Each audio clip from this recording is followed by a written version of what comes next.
Welcome to ParadoxWalk podcast, specializing in paranormal activity, UFOs, cryptids, completely strange stories, anything out of the ordinary. It is November of the year 2023. Forgot which episode we're at. Somewhere in the 30s. I think this might be number 33. Today we're going to be going over Yakuza stories. So Yakuza are hard to explain, but it sounds like owls that are giant and, well, I've heard stories of guys being it, but mostly women, like female witches that have learned how to transform into these things. And I also heard a story of a guy, Yakuza. Would that be a Yakuzo? I don't know. The other story I'm going to get into is one from the olden days with Model T Fords when those first came out.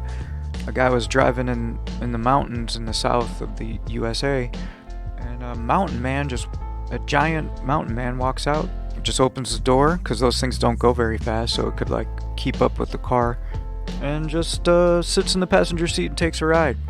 Doesn't say a word, just jumps in.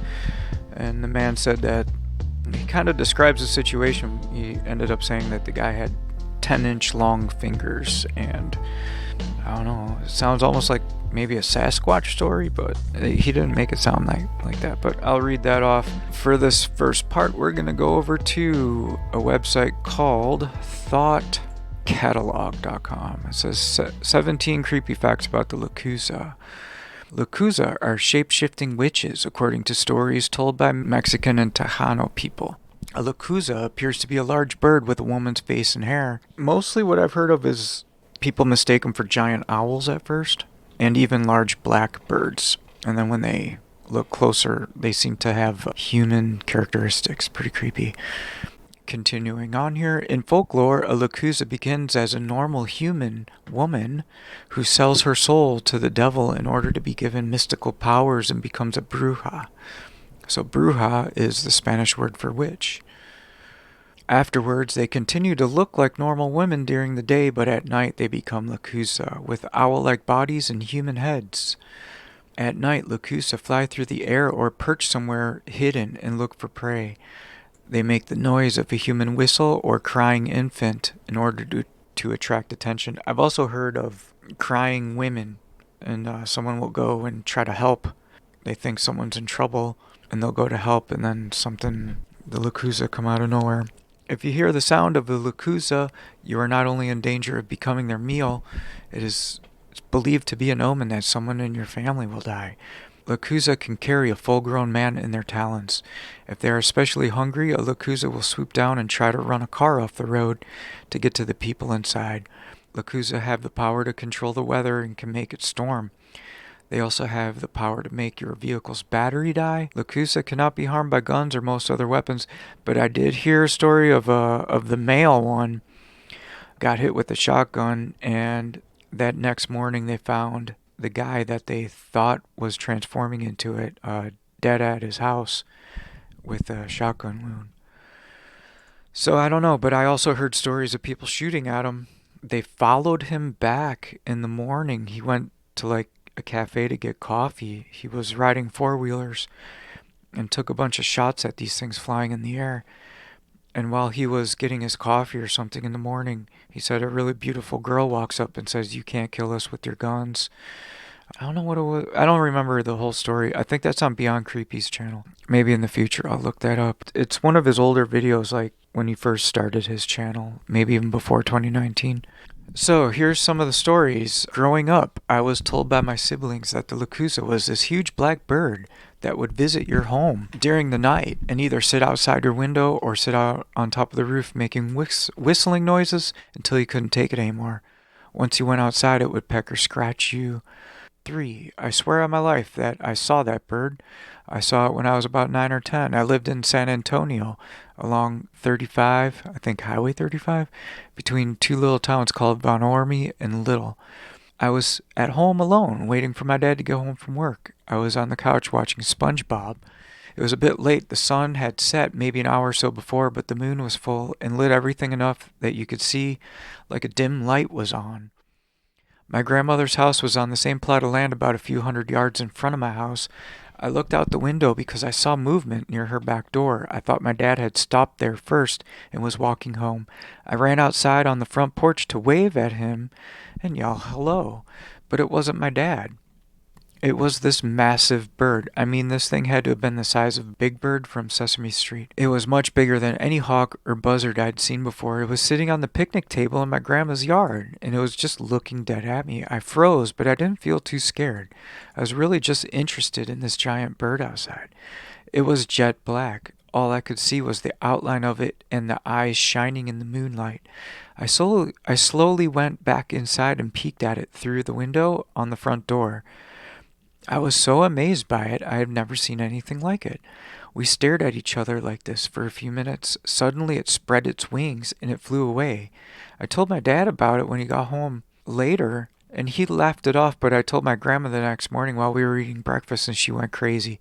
She started saying prayers and rubbing eggs on me and stuff. I think the rubbing eggs thing is like a belief that some cultures have, and it's not just Latin. It's like, I've heard about this in the Middle East and stuff too, and that the egg or the egg inside the egg like attracts negative energy from you or something. I don't know. I know I have a few listeners in like Sweden and stuff, so I try to make it as clear as I can and not use too many, just glossing over things that sound a little out of place. So she started saying prayers and rubbing eggs on me and stuff.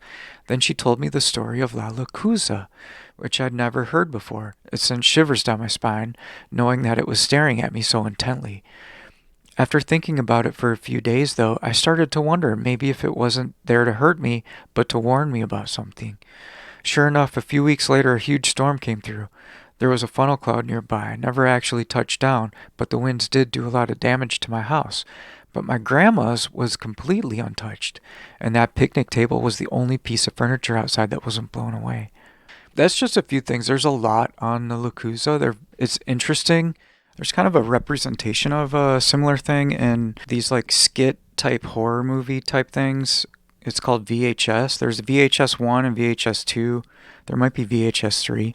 It's kind of like in the style of like an indie horror flick film. These guys go out drinking like in a big city type setting like New York or Seattle or something, like their downtown bar scene.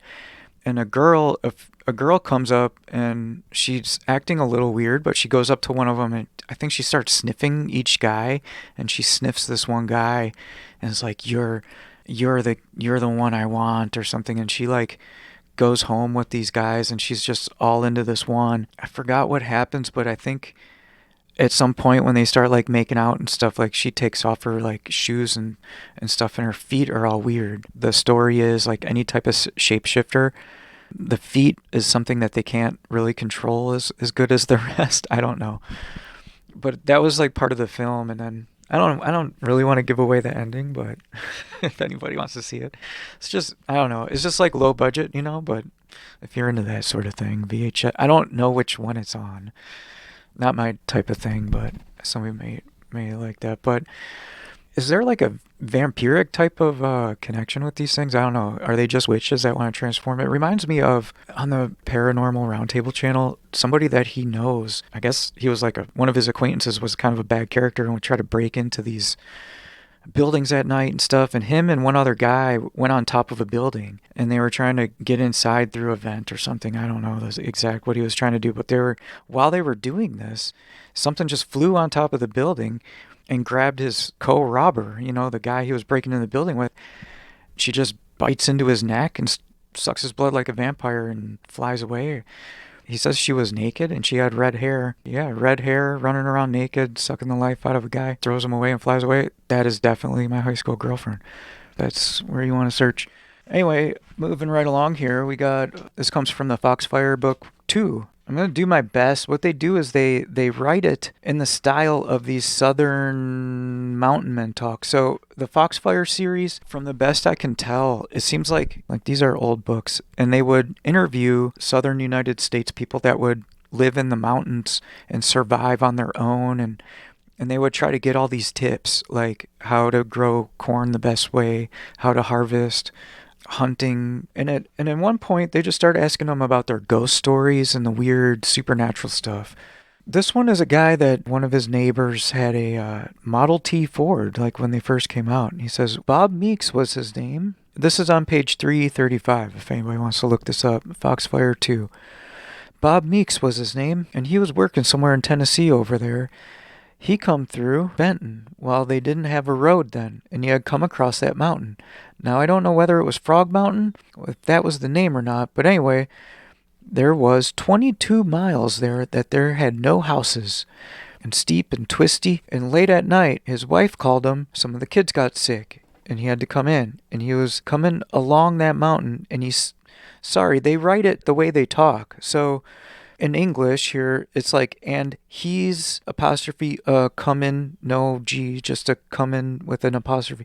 So it's like he's a comin' along that mountain, and he's a going around a curve, and like I'm not gonna read it like that. So he said it was the biggest man he ever saw. The man stepped out of the water ditch by the side of the road, and he just leaned over a little, and he just stepped onto the running board, reached down and opened the door, and he got in and he sat down and looked him over. A running board is like the steps you can stand on the side of one of these old cars. You could just stand on the side. It was an old Model T Ford, and the way he was going, it didn't make it much more than a man walking. Like the car couldn't go much faster than a man walking is what he's trying to say. And he said he just looked at this thing's hands. So his fingers was like as long as two of his put together. And the same thing for thickness, like double the thickness of a normal man's hands, fingers. He said he had awfully big arms, and on top of his hands was just as hairy going down towards his fingers. They use a lot of words that, I mean, I've spoken English my entire life and I can barely read this. I'll just give an example. On top of his hands was just as hairy plumb on down towards his fingers. So I'm just like skipping these types of things. I'm just kind of going over. I'm trying to make it so it makes sense. His fingers was the longest he'd ever seen on anybody. They must have been 10 inches long. He said he spoke to him, and he never spoke back. He said he didn't know if he was going to try to do anything to him or not. He said he knew he was big enough. There was nothing he could have done about it. That man could have just reached down around him one-handed. A big, tall man, all hairy. He said he had a beard way down and a face that's hairy. And he said he was kind of nasty-looking old man. He said he looked as old as the hills, and he never got a sound out of him. He could hear him getting his breath. He rode at least 3 miles with him, and he said he wondered if this thing was gonna, I guess, do something to him. Listen to this word he uses. He wondered if this thing was going plumb to Ducktown with him. If anybody out there knows what that means, please type it in the comments. I'm just going to keep reading here. And he was going around another curve, and this man, whatever it was, he just stepped out. And he said he looked back because he was just standing there in the road. And he said it was the ungodliest man he ever did see in all of his days of his life. And he said people might not believe him. He says it's the truth. Now, I believe him because Bob didn't tell a lie. He was a man that never got excited about nothing. And after that man got out, Bob just kept driving on. I mean, that's just wild, right? Imagine somebody just jumping in your car because you can't go fast. And it's that thing. I mean, what do you do? That's a crazy story. I don't know. I really like that one. There was another one. They said they were walking to church. There was this little 4 or 5-year-old girl. They said that was from the rich people's family. They knew there was a rich family around there. And she said this girl just started walking with like one of the moms of the families, just side by side, and didn't say anything, just like walked in step with her steps, like the whole time they were walking up to the church. And she was like, "Where's your parents?" And like wondering what was going on with this little girl just walking with them. She said it was like a big crowd of people, so they didn't worry too much about it, but she stayed next to this one lady telling the story. By the time they got kind of closer to where they were going to go, I think the church or some like meeting area right by the church, she looked over at the girl. The girl spread out her arms like really wide.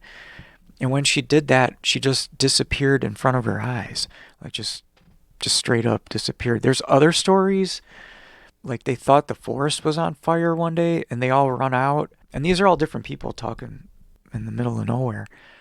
And they run outside because they think the forest is on fire. And they said the fire, whatever was on fire, just like lifted and went higher and higher up into the air and just disappeared into the like clouds or something.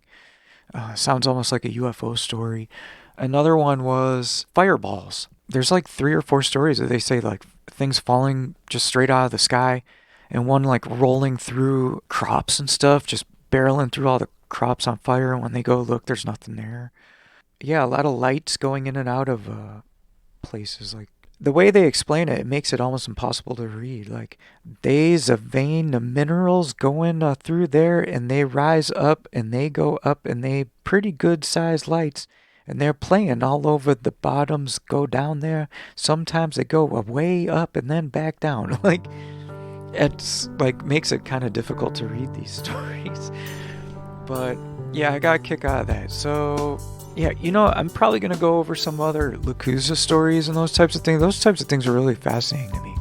A person being able to change their whole shape into a wolf or a flying creature or whatever, it's just really fascinating. Yeah, beyond that, I'd like to thank everybody for checking out the podcast. The music is Downbeat 88. The opening track is The Dark.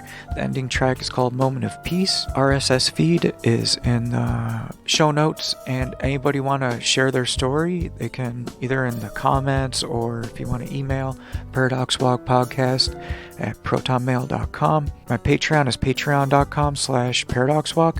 I'm trying to update the site, but they changed some stuff, and it's kind of harder now to get the podcasts up there. Forgive me if I'm a few behind on that. And anyway, I hope everybody's doing good. Have a good day.